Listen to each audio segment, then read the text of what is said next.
現代美術のアートチームなんですけど、ストリートカルチャー、グラフィティとかスケートボードとか、そういうものをいろいろ調べて、で展覧会の企画をしたり、作品を制作したりしてます。宮城県石巻市被災地ですよね。そこで行われたリボンアートフェスティバルっていうのに2017年19年参加していて、そこで作った作品がやっぱそういう震災とストリートカルチャーみたいなことを題材にしていて、多分それは僕らは結構よく知られてる作品っていう感じだと思います。なんかシャンデリアなんですよ、あれは。なんかシャンデリア見えなくてタコの宇宙船とか言われたりするんですけど、あれはシャンデリアのイメージで、どういう意味ででもあれがシャンデリアなのかっていうと、あれ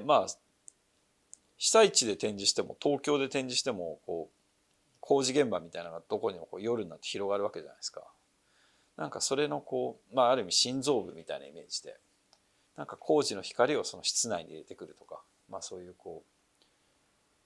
特定の環境に持ってくるみたいな、そういうイメージの作品ですね。あれは工事現場、夜間工事現場、道路でピカピカしてやってる工事現場の照明を使っている作品で、あの作品はそれこそ本当に震災に関連している作品で、宮城県の石巻市で発表した作品なんですけど、あれ具体的には工事現場の照明って、あれ東京の街でもあるやつなんですけど、仙台名板っていう仙台の会社の商品なんですよ。でも震災ですごいあっちの方ですごい工事の需要が増えたんで、そこで工事物品っていうのが広がって全国的には使われていて、だから被災地から始まって東京に影響してきたものって、あともう一個言うとすごい面白いのは、あそこの商品ってライトが点滅するタイミングはどのタイミングでオンにしても全部揃うんですよ。昔はいろんな商品あったんですけど、バラバラに例えば光ってたんですけど、揃うんですよね、光が。そこがすごい面白くて、でそれについてその仙台名板に問い合わせたら、中に電波時計の仕組みが入っていて、東日本一帯で同じ光のカウントが全部揃うようになってるんですよね。だからそれこそその被災地で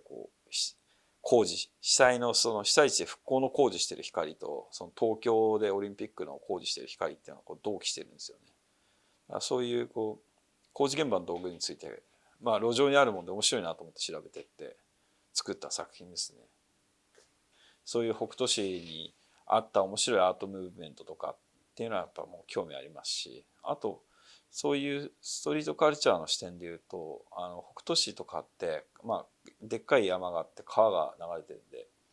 砂防ダムっていうのはたくさんあるんですよ。砂防ダムっていうのは水を溜めるダムじゃなくて土砂をせき止めるためのダムなんですよね。でそれすっごいでっかいコンクリートの塊の構造物みたいなのが北斗市の川を登っていったりするたくさんあって、それがねすごい面白いんですよ。なんかデザインがいろんなものがあって、山の中に宮殿が現れるみたいな。なんか多分、砂防ダムとか、